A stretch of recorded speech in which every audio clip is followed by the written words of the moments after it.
Welcome to the Today in History channel. In today's video we will talk about the day, February 21, 1848, publication of the Communist Manifesto. Born in 1818, the German revolutionary thinker and activist Karl Marx received a doctorate in philosophy at the University of Jena. Starting from the study of Hegel's dialectic, he replaced his idealism with a materialist conception, according to which economic forces constitute the infrastructure that determines the social, political and cultural order. Interested in the rationalist doctrines of the French Revolution and the first socialist thinkers, during his stay in Paris he became friends with Friedrich Engels, with whom he maintained close intellectual and political collaboration for the rest of his life. Expelled from France in 1845, he settled in London, where he produced most of his work. In view of the postulates of Saint-Simon, Owen or Fourier, who were described as utopian socialists, Marx and Engels proposed a scientific socialism, based on the systematic critique of the established order and on the discovery of objective laws that would lead to its overcoming. Starting from the classic doctrine,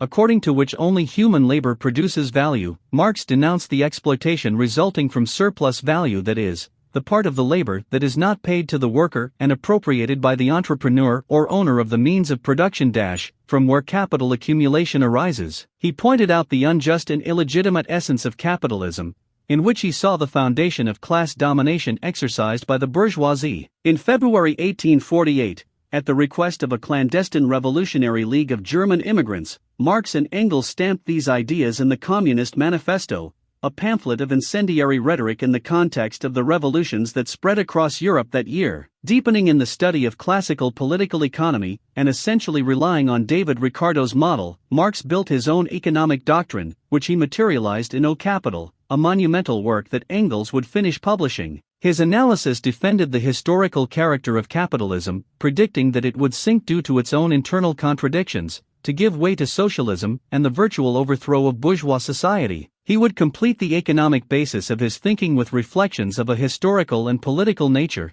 He defined the logic of class struggle that makes humanity advance dialectical leaps, as a result of the revolutionary clash between exploiters and exploited. Marx pointed to a socialist future as the realization of the ideas of freedom, equality and fraternity, in an authentic democracy in which the dictatorship of the proletariat would be instrumental and transitory, until reaching the communist phase, in which, once the class contradictions disappeared, coercive state power would no longer be necessary. Did you like the video? In the description you will find the blog link with the full article. Give an incentive by subscribing to the channel, liking, commenting and sharing with your friends. Hugs. Until the next.